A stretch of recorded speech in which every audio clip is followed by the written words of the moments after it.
E, doutor Rui, como é que você vê assim, a medicina, né, com relação às especialidades? Ele ensinou os colegas, se tivesse incêndio, como usar o extintor de incêndio. E aí ele abriu o extintor de incêndio do colégio. Assim, não, eu acho assim, ó. Como eu que acho assim, tu é vê uma isso? das funções do médico é acalmar o pai, acalmar a mãe.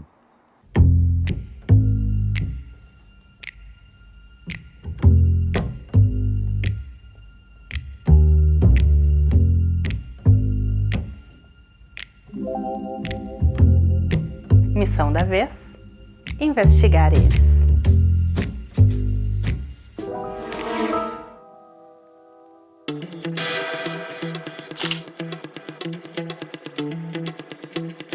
Por que eles fazem aquilo?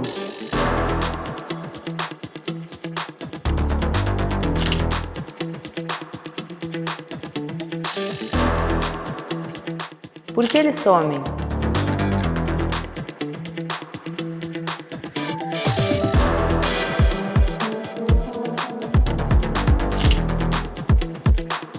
Eles realmente pensam nisso? O que eles escondem?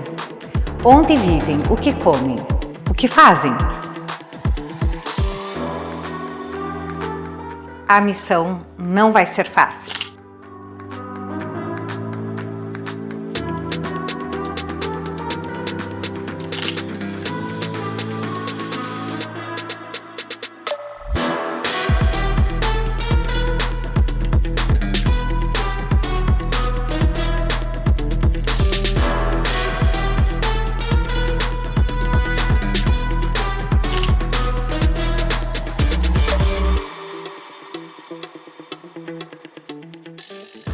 Cinco mulheres, um novo desafio. Eles são o tema. A missão? Decifrar o que dizem e o que deixam nas entrelinhas. Entre confidências, provocações e verdades não ditas. O jogo virou. Agora é entrelinhas com eles.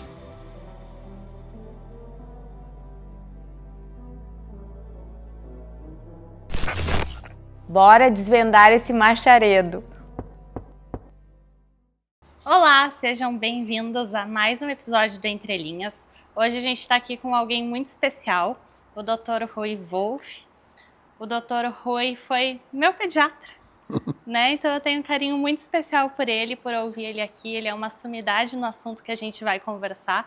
Acredito que muita gente conheça, né, como Dr. Rui ou como tio Rui. E é pai da Joana, do Gonzalo, do Lorenzo, né, tio Rui? Casado com a Vânia. E a gente tem uma honra enorme de te receber aqui para conversar conosco um pouquinho. O prazer é todo meu de estar aqui junto com vocês para nós conversarmos diversos assuntos, falar sobre medicina, sobre, sei lá, né? Medicina é a pessoa que faz medicina tem que gostar de gente. Tem que ser uma pessoa que gosta de gente para poder ter sucesso e conseguir, né, resolver muitos dos problemas da medicina que vão além dos exames e que vão além da medicação. A gente conversava um pouquinho nos bastidores sobre todas as evoluções, né, Rui? Que tu viu a medicina passando, os exames. Conta pra gente um pouquinho. Olha só, quando eu me formei, eu trabalhei 2 anos no interior. Naquela época o médico conseguia se formar e ir para o interior. Eu trabalhei em Concórdia, Santa Catarina. Só para vocês verem a evolução. Na época, em Concórdia, haviam 5 médicos. E eu trabalhei num distrito, Arabutã. Hoje é um município. É uma cidade onde 90% dos moradores são alemães. E eles só falavam alemão. E eu fazia cirurgia, anestesia, por exemplo, cesariana, eu sozinho com uma enfermeira e a guria da farmácia que fazia anestesia. Eu tirava o nenê, né, e ia atender o nenê se precisasse. Tudo sozinho, só eu como médico e uma enfermeira só para me auxiliar. E depois de 2 anos, eu resolvi fazer pediatria. E aí eu fui para Curitiba fazer pediatria. Quando terminou Curitiba, o Dr. Rudá me convidou para trabalhar. Eu nunca pensei em trabalhar em Passo Fundo. Aí o Dr. Rudá me convidou e eu resolvi fazer recém-nascido neonatologia em Barcelona, na Espanha. E aí eu fiquei 1 ano lá e daí eu comecei a trabalhar em Passo Fundo. Naquela época, as incubadoras que tinham no São Vicente eram de ferro. Não existia aquela parte de plástico em cima. E, por exemplo, não existia CTI. Uma criança, por exemplo, um prematuro, a irmã ficava 24 horas, quando ela saía deixava uma menina, por exemplo, tem nenês que param de respirar. Isso é uma característica dos prematuros. Hoje tem um sensor que apita e já chama a enfermeira, ou vai ali. Naquele tempo, a gente pegava a perna do nenê, pegava uma gaze e ficava segurando.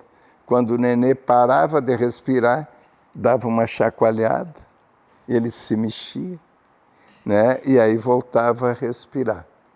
Bom, depois, logo que eu cheguei, o São Vicente comprou incubadora com o plástico.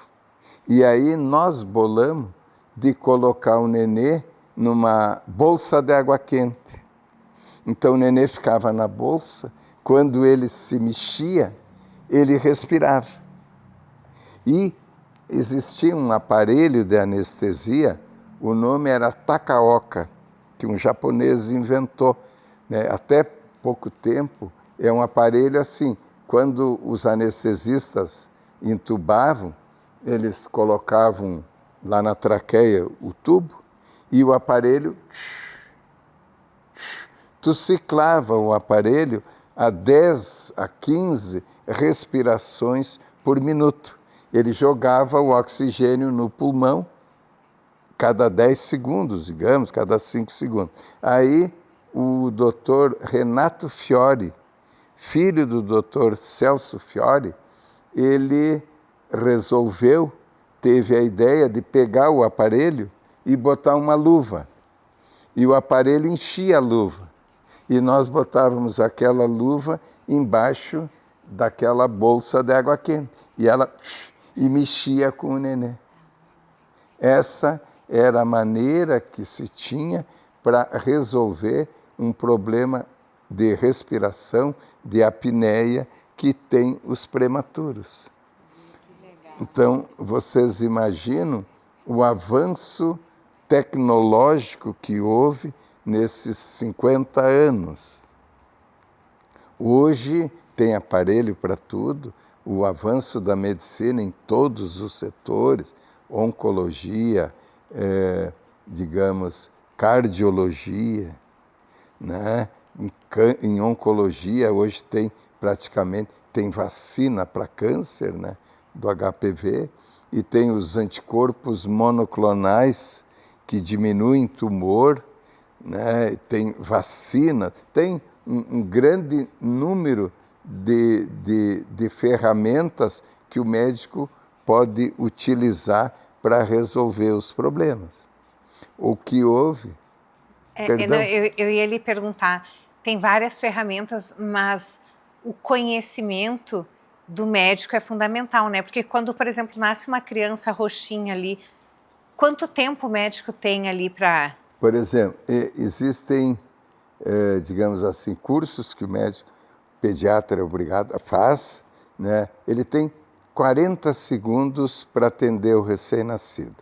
Eram 30 segundos e agora os americanos é que determinaram os diversos cursos que é feito praticamente no Brasil e no mundo inteiro. Tem 40 segundos para o nenê roxo, em parada cardíaca, ele voltar a respirar. Existe uma série de manobras que o médico treinado, sem problema nenhum. Não tem como chamar alguém para resolver. Houve esse avanço tecnológico, mas houve uma involução em relação à humanização. Hoje o médico, por exemplo, ele não fala mais com os pacientes. O paciente vem, eu tive uma paciente que chegou e consultou comigo, ela era de outro médico. E ela chegou e disse assim, doutor Rui, eu não vou mais lá no outro doutor. Eu digo, não, ele é competente, sem problema. Não, eu vou lá, ele não me olha mais, ele só fica aqui ó, no computador, fica mexendo aqui, ele nem olha mais para mim. Entende? Então, nós médicos estamos perdendo o contato com o paciente, a conversa. O paciente, ele vem, ele diz que tem dor de barriga, ou tem uma dor de cabeça, mas se o médico conversar, ele, sei lá, a dor dele que ele está é no coração. É ele que tem vários problemas, ou problema com a esposa, ou problema com o filho, ou sei lá, problema financeiro que está, digamos assim, exteriorizando através de uma doença. E nós médicos, às vezes, não temos tempo para ouvir ele. Pede um monte de exame. E hoje é uma indústria isso. E, doutor Rui, como é que você vê assim, a medicina, né, com relação às especialidades que tem hoje, tantas especialidades? Como é que você vê isso hoje, né? Uma pessoa que quer se tornar médico, né?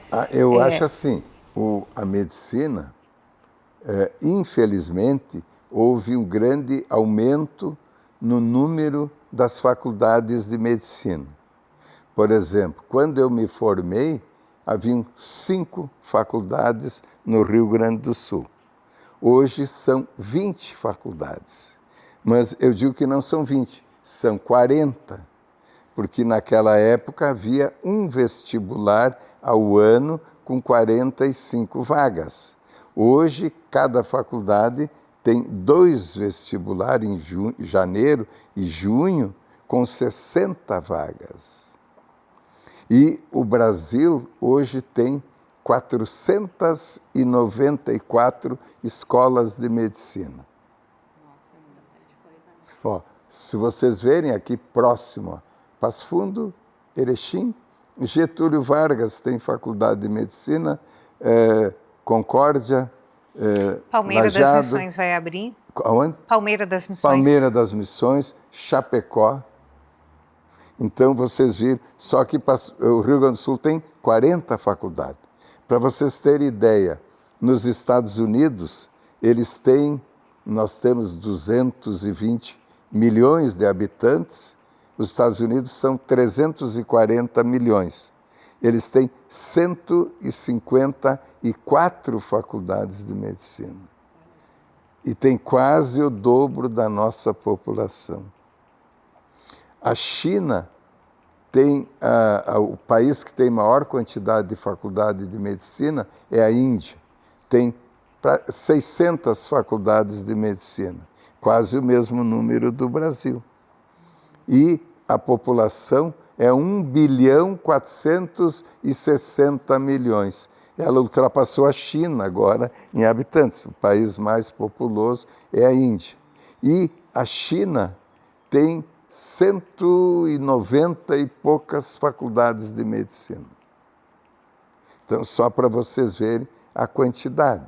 Então, eu acho que a medicina agora parece que vai sair o exame, né, tipo OAB, eles vão fazer um exame no 4º ano da faculdade e vão fazer exame tipo OAB quando se formam. O grande problema é que o interior está cheio de médico também.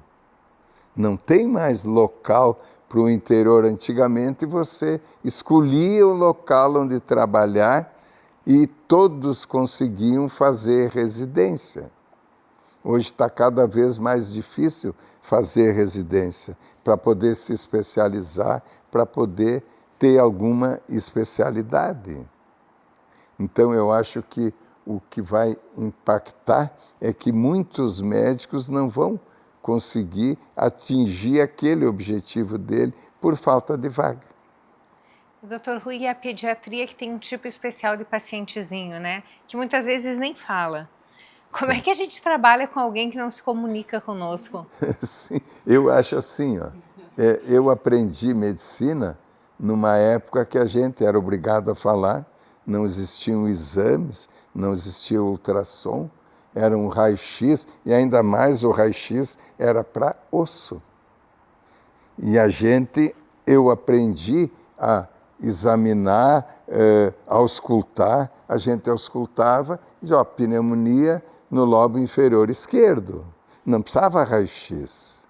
Fazia raio-x quando não melhorava ou quando tinha suspeita de alguma doença mais séria. Hoje, o médico, ele nem ausculta mais. Ele já pede o exame. Já pede, está inchado, examina em cima da roupa e pede ressonância magnética, tomografia.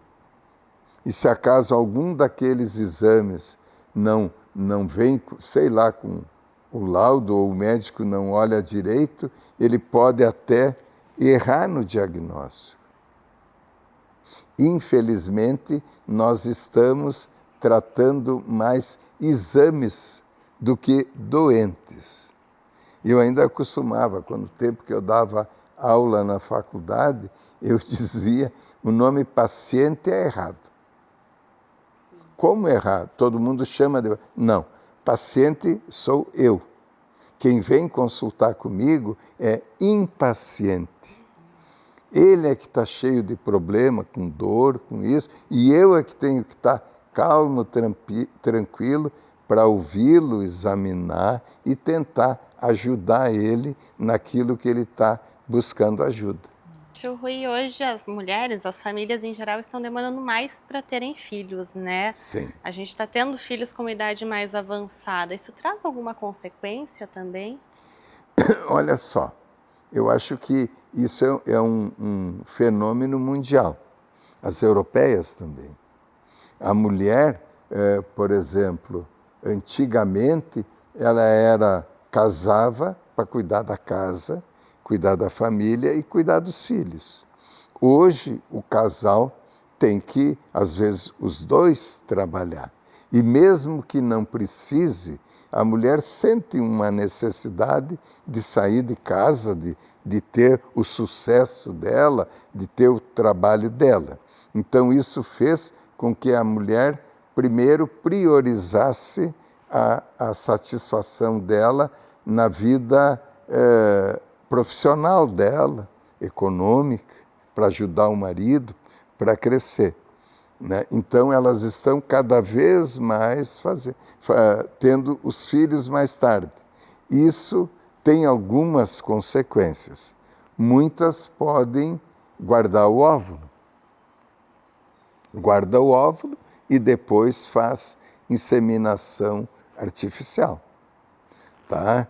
Se não guarda, eu já vi partos de mães com 48, 49 anos, que o filho normal, sem problema nenhum. Mas a gente sabe que tem algumas doenças que ocorrem mais depois dos 40 anos que a mãe engravida. Eu vou citar um exemplo.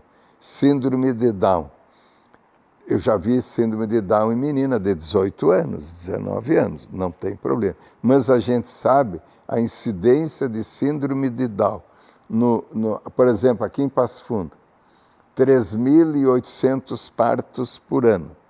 Podem nascer 3 Downs, digamos. A média é 1 para cada 1.100, 1.200 partos, pode nascer um Down. Até mãe acima dos 35 anos, 35 é acima dos 40, é um Down para cada 80 partos. Então, só para te ter ideia, é mais de 10 vezes a incidência de ter um parto com problema. Muitas têm e não acontece nada, mas pode ocorrer. Falando até na síndrome de Down, esses dias eu vi uma entrevista onde eles estavam comentando que sempre dizem que é os óvulos da mulher que envelhecem. E aí veio um estudo falando que não é o problema do óvulo da mulher, e sim do espermatozoide do marido, porque a mutação genética. Sim. E a mulher não. Como é que funciona isso? Isso é assim, por exemplo, nós temos 46 cromossomos, 23 e 23. E a célula vai se reproduzindo. 2 cromossomas para cá, vai em dupla, 2 e 2. No cromossoma 21, em vez de dar 2 e 2, 3 ficam de um lado. E aí é uma mutação genética que traz no cromossoma 21 a síndrome de Down. Se sabe hoje, a gente sabia que o homem com 50, 60 anos, tem pessoas que têm com 70 anos, tem filho. A gente sabia que era mais o que dava, por exemplo, a mulher a gente sabe que pode dar alguma malformação genética, nascer Down e outras doenças. O homem a gente sabia que dava baixa estatura. O filho poderia nascer pequeno. Eu conheço algumas crianças que o mano é alto e o pai como... Tipo a rapa do tacho, literalmente. Pequenininho. Isso aí. Tá? Hoje a gente sabe, até eu li um artigo essa semana, que o pai também, o espermatozoide dele, não tem mais a mesma mobilidade, não tem a mesma saúde. E também o pai de mais idade pode, junto com a mãe, ter problema. Doutor Rui, a gente tem visto um aumento muito grande de crianças autistas. O que se sabe sobre isso hoje? Olha só, a gente... Ou não se sabe, né? Eu até acho, vou dar a minha opinião, pode não ser nem médica, só de observação. Eu acho que tem muito autista hoje que não é autista, entende? Porque assim, tem síndromes. Vou falar da Down, que todo mundo conhece, é uma pessoa que tem o rosto, tem isso aí, todo mundo é Down. E o espectro autista, não existe umas feições, não existe um quadro típico que tu diga, esse é autista. Ele tem alguns sinais, ele tem algumas características que definem o espectro autista. Tá? E muitas das crianças autistas, se tratadas, o pai e a mãe, vão ser quase crianças normais. Eu vou te dar um exemplo. Eu tenho um gurizinho, ele tinha 3 anos quando ele veio no consultório e ele não me deixava examinar, era brabo, irritado, me dava coice e tal. Olha, era uma confusão. Não me olhava no olho, nada, irritado, não brincava com... Ele tinha um irmão, ficava quietinho nos aniversários da família. Esses são algumas das características do autista. A primeira que a gente vê é não olhar no olho. Às vezes tem nenê pequeno, antes de 1 ano, que ele não olha. Não quero que o pessoal vá pensar que uma criança distraída que não olha no olho é autista. Bom, eu sei que ele foi feito o diagnóstico e ele começou a tratar, fisioterapia, fonoaudióloga, tudo. Ele não falava. Bom, ele veio agora, ele tem 6 anos, e ele veio faz um mês no meu consultório. Bom dia, tudo bem? Sentou quietinho, eu examinei ele, conversei com ele, ele tem 6 anos. Aí o pai disse assim, doutor, faça umas contas de matemática aí para ele. Eu digo, sim. Quanto é que é 88 mais 31?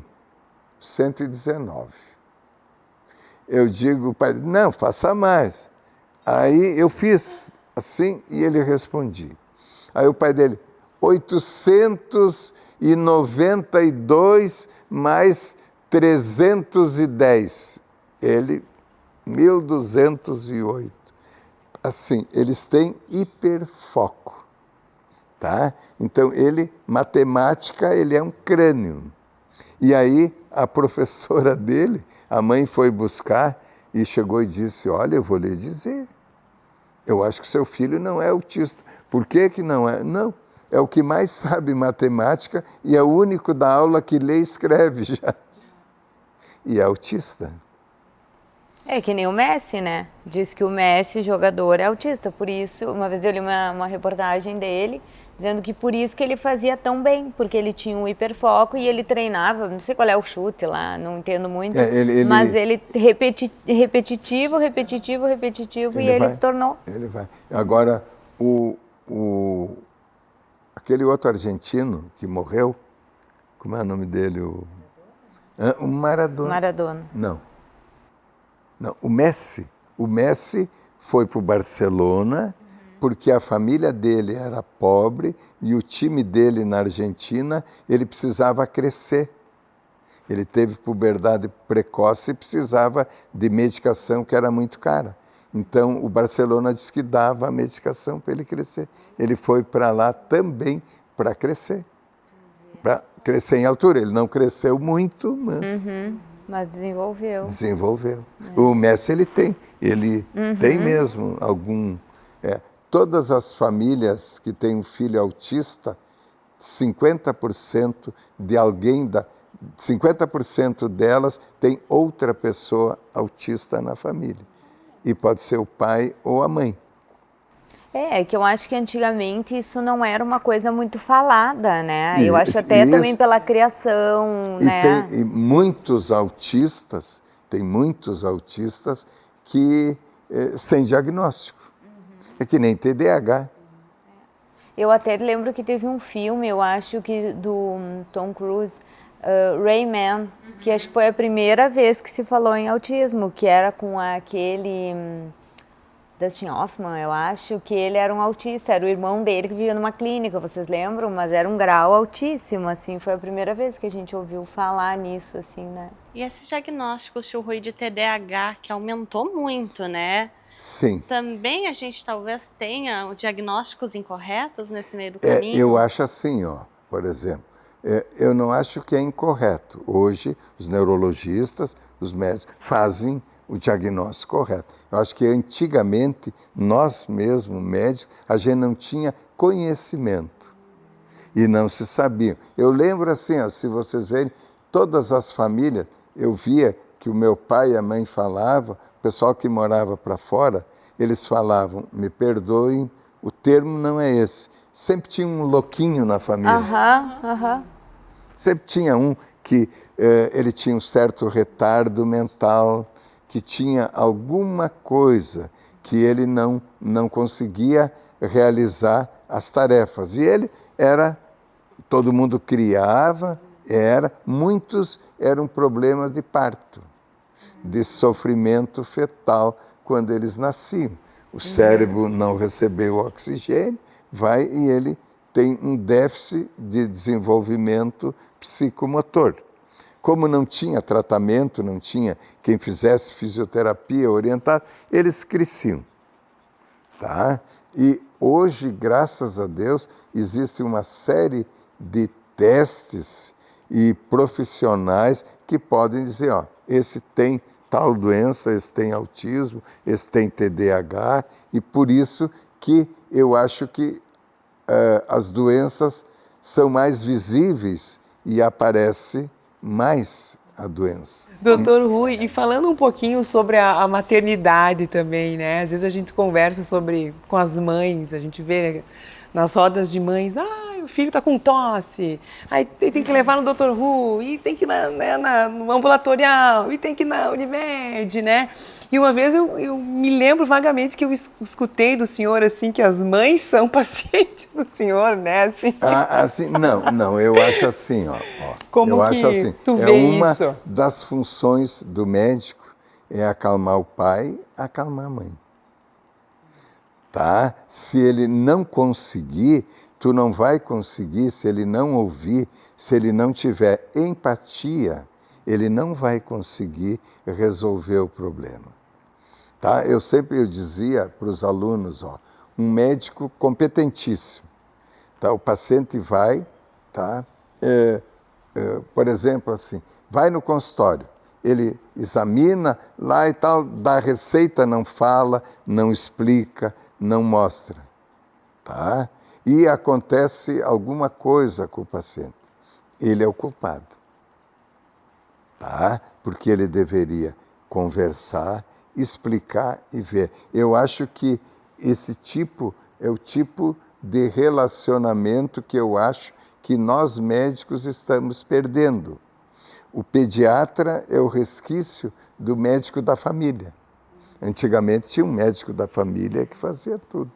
Eu lembro aqui em Passo Fundo, o Dr. Sabino, o Dr. Lago, né, o Dr. Telmo Ilha, entende? Que eram médicos de família, iam em casa. O Bortolini. O Bortolini, entende que assim, tem vários médicos. Hoje tem um médico que é especialista na mão direita, outro da mão esquerda. E o paciente, uma senhora me ligou de uma cidade, aqui perto, eu nunca atendi o filho dela. Aí ela quer que o filho tenha uma doença. Então, sim. Aí ela foi, a criança estava chiando o peito, o médico deu as bombinhas, os spray. Aí ela leu a bula do spray. A criança tem 6 anos e o médico receitou Clenil spray, que vocês já usaram. Aí ela viu que não poderia usar com 6 anos. Tá? E ela não usou. Aí a criança apareceu uma dor de barriga. Aí ela queria levar num gastroenterologista.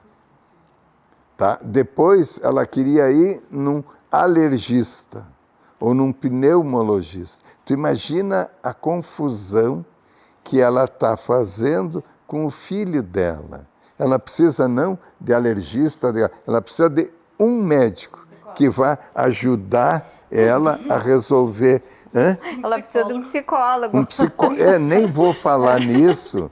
Um médico que acalme ela, se precisar, ele encaminha. Claro, que é o correto, né? Tá, mas assim, o grande problema... eu vou dar um exemplo. Eu tinha um amigo meu que já faleceu. E eu atendi, vocês conhecem ele. Eu atendi os filhos dele. E ele morava, quando tinha o Socorrito, no prédio na avenida ali. E uma vez eu fui lá ver um dos filhos dele. Tá? E subi lá, eu digo, e o fulano onde é que está? Tu não sabe, ele está doente, está deitado aqui. Ele tem uma dor de cabeça, aí violenta, uma dor e isso. Mas leva ele para consultar. Ele já foi consultar. Ele foi no otorrino, o otorrino disse que não tinha nada. E ele se queixou de palpitação no coração. Aí ele foi no cardiologista. Aí o cardiologista disse que o eletro, os exames normais. Tá? Encaminhou ele para um psiquiatra.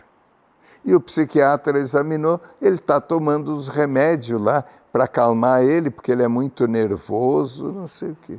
Eu digo, peraí, eu conheço ele, nós jogava bola, eu conheço ele, não tem nada disso, ele está doente. Aí eu fui lá no quarto fechado, fui lá e digo, fulano, né? O que houve? Mas eu tenho, onde é que é a dor? Aqui. Eu digo, não, tu tem dor aqui em cima? Não, aqui. Tá? Eu digo, mas tu já foi consultar com o neuro? Ele tinha ido, mas não voltou, eu sei que não deram muita importância. Digo, não, tu vai fazer o seguinte, vou ligar agora, tá? O Crucio estava chegando na cidade, eu liguei para o Crucio diz, Rui, isso era tardim, interna ele para mim, ali no São Vicente, até isso a gente podia fazer, hoje não pode. Eu levei ele para o hospital, internei ele no nome do Crucio, botei soro, botei as coisas. No outro dia de manhã, o Crucio foi lá examinar ele, viu ele, sabe o que ele tinha? A neurocicercose, aquela da carne de porco crua. Ele fez cirurgia e melhorou. Tu vê o erro de vai no médico, assim, vai, aqui não tem nada. Por isso que eu continuo dizendo que o que faltam mais é clínicos gerais, médicos de família, que ele, vai, se eu mandar alguém, vai e me diga o que ele falou e volta para mim. O paciente é meu, ele vai e volta. Senão ele vai lá, o médico manda para outro, e tu não vê mais e de repente o paciente, digamos assim, está tendo iatrogenia, está fazendo um monte de exame e não estão resolvendo o problema dele. Tio Rui, antes da gente se encaminhar para o final, eu queria que tu contasse um pouquinho da tua experiência na África. As meninas também não sabiam, acho que vai ser uma história para todo mundo. Tá, então olha só, eu sempre quis fazer trabalho voluntário. E quando eu estava na Espanha, deu um furacão na Índia, tá? E eles estavam pedindo médico. E aí eu fui junto com os médicos espanhóis, me candidatar a ir para a Índia. Fui lá, os espanhóis, tudo. Quando chegou a minha vez, ele chegou e disse assim, o senhor é médico espanhol? Não, eu sou brasileiro, estou estudando aqui, mas não tem como o senhor ir. Não tem, porque eles não tinham quem, o governo espanhol ia ajudar e os médicos espanhóis, e eles tinham amparo, tinham tudo. Eu era um estrangeiro, o senhor não pode ir. E eu fiquei com aquilo enroscado. Tá? Aí, uma das coisas que eu fiz na década de 90, eu revalidei o meu diploma na Espanha. Eu sou médico espanhol. Eu fiz lá todas as provas, os documentos, e eu posso trabalhar na Europa, toda a Europa, na comunidade europeia. Isso é aquele negócio que ficou trancado. E aí eu falei para o Lourenço, para o meu filho. Eu disse, meu filho, quem sabe vamos nós ir, eu não sei como que eu vou ir. Ele disse, pai, deixa que eu vou ver. Aí ele me associou à Missão Cristã Mundial, que é uma missão cristã que eles ajudam no mundo inteiro, é de uma igreja evangélica que tem lá no Mato Grosso, em Belo Horizonte, lá no Mato Grosso. Aí eu conversei com eles, eu quero ir. Tem um lugar na África, Guiné-Bissau, que lá no país tem 2 ou 3 pediatras só. Tá? E eles precisam de pediatra. Né? Nós lhe damos só a logística, a logística que eu digo, um lugar para trabalhar, mas eu tenho que levar tudo e fazer tudo. Aí, em 6 meses, eu consegui com os laboratórios consegui medicação, umas 4 malas de medicação, e com o hospital eu consegui levar equipamento cirúrgico para fazer pontos, pequenas cirurgias, tá? E montamos tudo. Aí como é que eu vou sair fora do país com remédio? Aí eu consegui da Anvisa autorização para levar fora do país, que eu não estou fazendo contrabando nada. E eu consegui entrar em contato com a embaixada da Guiné, falei com o embaixador, telefonava para ele, ele me deu uma carta pedindo para as autoridades lá me receberem e não abrirem as malas e tudo, que eu ia fazer trabalho voluntário. Aí eu que mais? Consegui um monte de outras coisas, fui eu e o Lourenço. Quando nós chegamos na capital, primeiro, Portugal só tem voo para Guiné 3 vezes por semana. Nós ficamos um dia lá, um dia e meio, para poder ir lá à noite. Quando entrei no voo, o único branco era eu. Mas assim, o meu lugar já tinha gente sentada, era uma conversaiada e coisa e nada. Aí eu já sentei aonde deu um lugar. Quando chegamos lá, eles chegaram, isso aí, digo, é remédio, não pode. Eu trouxe. E a carta aquela, eu tirei uma cópia, guardei a original. Cheguei e mostrei. O cara deu para outro ler e me deixaram. Desceu todo mundo do avião e nós ficamos lá meia-noite, meia hora, até chegar o chefe. Veio o chefe, né? Eu digo, não vou deixar abrir a mala, porque se ele abre a mala, estava tudo arrumado, eu não consigo fechar. Aí ele chegou, olhou, pode entrar. Aí eu entrei. Eu trabalhei na capital, lá, e depois nós fomos para uma ilha, Bubaque. É uma ilha 5 horas de barco da capital. 5 horas. Aí eles disseram, aí eu contratei um barco, mas se tu vê o barco, só hoje eu não iria em alto mar um barco de 14 pés.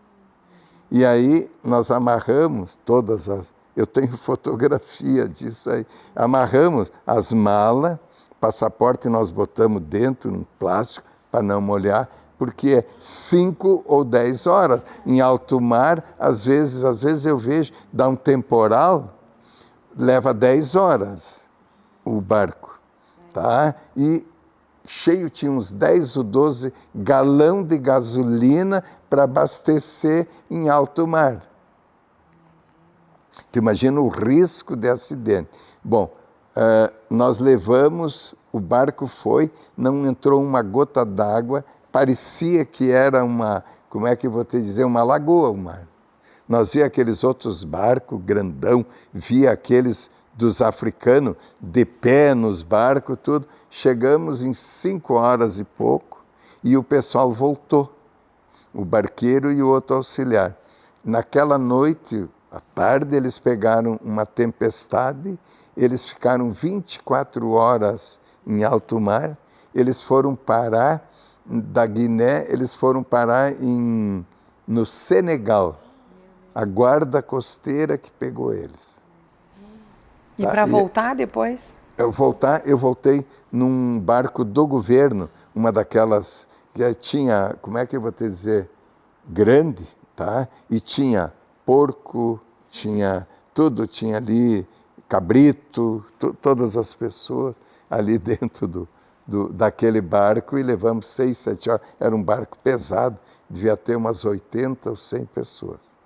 O que eu atendi lá?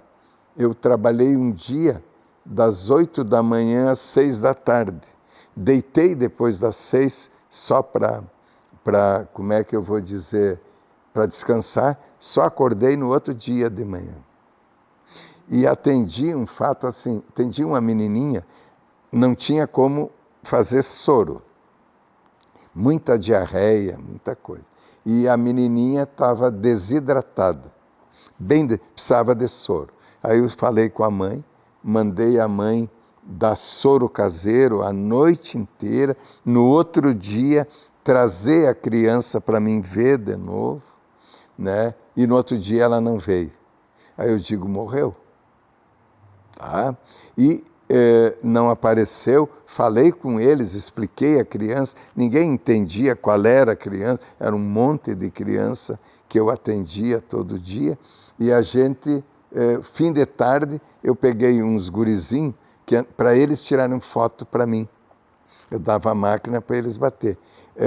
Lá quem manda, quem consulta é o feiticeiro. Tá? A única pessoa que eu vi que tinha um excesso de peso era o feiticeiro, porque ele faz o sacrifício e come carne. O pessoal lá é muito caro e quase não come carne. Então, nós passamos eram 2 tribos que tinham, do Bijagô e dos Balanta. Aí eu passei de uma tribo para outra, não tem limite, e aí eu tentei tirar umas fotos da árvore do sacrifício. É aquelas árvores que tem na Amazônia, grandona, que tu entra dentro e eles faziam o sacrifício ali. Bah, o feiticeiro saiu correndo, eu sei que nós corremos e fomos para outra aldeia. Aí quando chegamos na outra aldeia, né, tinha umas crianças ali. Aí começou a chegar a criança, eles começaram a dançar e tocar música para mim. Vocês tentam imaginar os moreninhos, coisa mais linda do mundo, eles dançando. Eles têm uma ginga, tem tudo. Eles dançaram e chegou um senhor de roupa colorida, que eu não sabia quem era, achei que era o chefe. Aí ele pegou e mandou as crianças dançar para mim, tocar para mim. Eu fiquei sentado lá e aí uma das crianças traduziu. Ele falou e me agradeceu. Ele era o feiticeiro. E aquela criança que eu tinha atendido, que melhorou, ele disse que era neto dele. E ele me agradeceu porque eu tinha atendido, me convidou para mim morar lá na ilha quando eu quisesse ir mais tarde. Até ele brincou, ele vai me dar 1 hectare, pode ser até de frente para o mar, mas eu ia ter que trabalhar para poder comer. Eles plantam lá e quem plantam são as mulheres. Eles plantam milho e eles comem milho. Eles comiam muita manga e castanha. Comem uma vez por dia só. Uma felicidade, apesar da pobreza que eles têm, vocês não imaginam a felicidade, o sorriso no rosto. E uma das coisas que eu observei, eu atendi mais de 1000 crianças lá em 15 dias e não teve 5 crianças que choraram quando eu examinei. Ficavam quietinho. Era impressionante. As mulheres todas com aquelas roupas, botavam roupa de festa para ir consultar, entende? Todas chique, entende? Eu lembro quando a minha mãe falava, eu tinha os tios, italiano é meio racista, né? Então eles falavam que o moreno tem que ter a canela fina, né? E elas tinham, mas uma elegância sentava, precisava ver a beleza dela, apesar da pobreza. Foi uma experiência espetacular. Janesca, vou te passar a palavra, então, para te fazer as rapidinhas. Então, tio Rui, um livro que tu tenha lido e que tenha te marcado. Bah, olha só. A fome. Knut Hamsun. Ele foi Prêmio Nobel de Medicina em 48 ou 49. Tá? Eu lembro, foi o ano que eu nasci, foi num ano ou no outro, Knut Hamsun. Tá? É espetacular. E ele fala sobre o quê? Sobre a fome, sobre isso. Ah, legal. Baita dica. E agora eu estou lendo um livro, é de um médico americano que está falando, ele era oncologista, tá? E ele, por exemplo, nós estamos vivendo cada vez mais. A gente está vivendo, há 50 anos atrás, a média era 50 anos. Tá? Eu lembro, no comercial, as debutantes, quando tinham 15 anos, os pais eram uns velhinhos, né? Tá? Então, o que ele fala? Ele largou a medicina e agora ele voltou para a medicina, ele está estudando nutrologia. O que ele observou? Por exemplo, nós vamos morrer, tá? Não adianta tu viver 80, 90 anos se não tiver qualidade de vida. E nós morremos do quê? Diabetes, oncologia, câncer, coração, colesterol alto, tá? E doenças neurológicas. Isso aí. O que nós devemos fazer para prevenir isso? Tá? Então, é só alimentação, é só se cuidar. E todas as 4 doenças são traiçoeiras. Tu pode ficar com colesterol alto, a vida inteira, só quando te der um infarto, quando der uma trombose que tu vai ver. Mesma coisa o diabetes, tu só vai fazer o diabetes se tiver problema de olho ou problema renal. Tá? Então ele está tentando sensibilizar as pessoas a ter, não adianta viver até os 80 sem qualidade de vida. Então, é muito interessante esse livro. Como que é o nome? Eu já vou te dizer o nome ali que eu não lembro agora. A gente coloca depois. Tá, coloca depois. Uma pessoa que você gostaria de ter conhecido. Que já morreu. Como? Uma que já morreu. Bárbara. Ah, uma pessoa que eu gostaria de ter conhecido.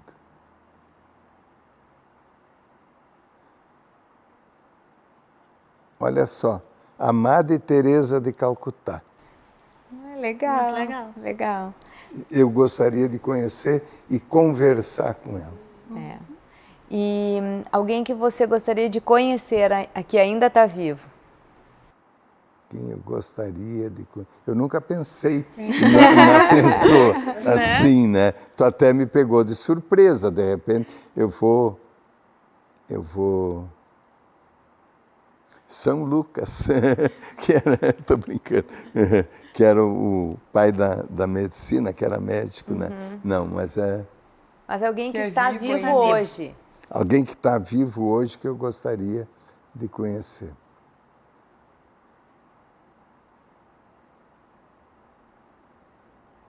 Bah, passa um Filme na cabeça, né? filme.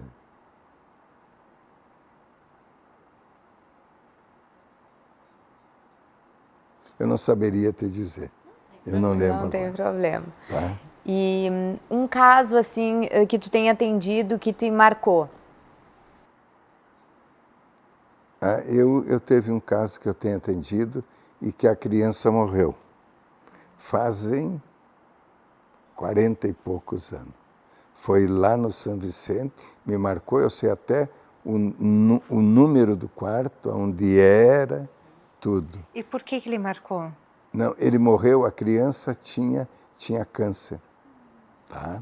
Era uma menininha, ela tinha um tumor cerebral e ela era a coisa mais querida, lembra? Loirinha, mais doce, assim, uma pureza que tu não imagina. Tá? E ela cantava quando eu chegava lá de manhã. Até assim, precisa ver o canto e a voz dela. E ela aceitou, todo mundo sabia, a família sabia que e ela aceitou aquilo. Ela morreu feliz. Eu nunca vou esquecer mais daquela menina. Foi um anjinho que passou, né? Isso. Uma lição. Ela era linda, loirinha, tinha o olho claro, mas era assim, um doce, um doce. E quantos partos cesarianos tu já fez, assim? Já me Quantos filhos do perguntaram tio isso, eu já tentei uma vez ver lá no São Vicente. Ó, por exemplo, nós temos no consultório hoje quase 50 mil fichas. Tá? Não atendi todo mundo, mas eu acho que foram mais de 10 mil partos que eu atendi. Atendi um hoje de manhã, que eu atendi o pai quando nasceu e atendi o filho dele hoje lá no Clínicas. Que legal. Entende? Né? Mas eu não saberia, mas é muito mais de 10 mil, eu não saberia te dizer. Pensei até em mandar alguém, ou quando eu estava os alunos lá, procurarem e ver quantos partos. Tem nos livros lá. De repente, uma hora eu vou fazer isso. E uma música para nós colocarmos no nosso Spotify. Ave Maria. Ave Maria, legal. Ave Maria. Antes- Acho linda aquela música. Antes da mensagem final, eu vou pedir pro Diogo me alcançar. Nós temos um presentinho pro tio Rui. E eu vou pedir licença para entregar pro tio Rui. Porque o tio Rui me deu minha primeira mamadeira, me deu minha primeira caipirinha. Tá. E o nosso apoiador, nossa bodega, te deu um vinho, tio Rui, Tá pra te muito entregar nesse obrigado. momento. Deixa eu... Falta de educação, não olhar. Né? Ah, Que eles muito escolheram obrigado. pra você. Muito obrigado. Muito obrigado. Tudo. Agradeço aí o E agora a convite de gente vai vocês pedir para o aí. senhor olhar para aquela câmera lá Tá. e dar a sua mensagem final, o seu recado final. Olha só, eu quero agradecer o convite de vocês por virem aqui falar da minha vida, das minhas coisas, né? Eu espero ainda trabalhar na medicina mais tempo. Pediatra ou clínico, ele não para de trabalhar. É os pacientes que deixam de visitar ele no consultório e ele é obrigado a parar, né? Eu agradeço a oportunidade disso aí, né? E que os alunos, o pessoal da medicina, que estão fazendo medicina, né? Eles que atentem para isso, atentem para conversar mais com os pacientes e gostar de gente, gostar de ouvir, gostar de falar. Eu aprendo todo dia no consultório com os pacientes. Embora do mais simples, todos eles sempre trazem um ensinamento, uma palavra para a gente. Muito obrigado. Salva de palmas, então. Obrigada. Obrigada, Tia. Agradeço vocês aí. Muito bom! Agora a gente vai lhe convidar para tirar uma foto conosco. Vamos tirar. Tirar uma foto.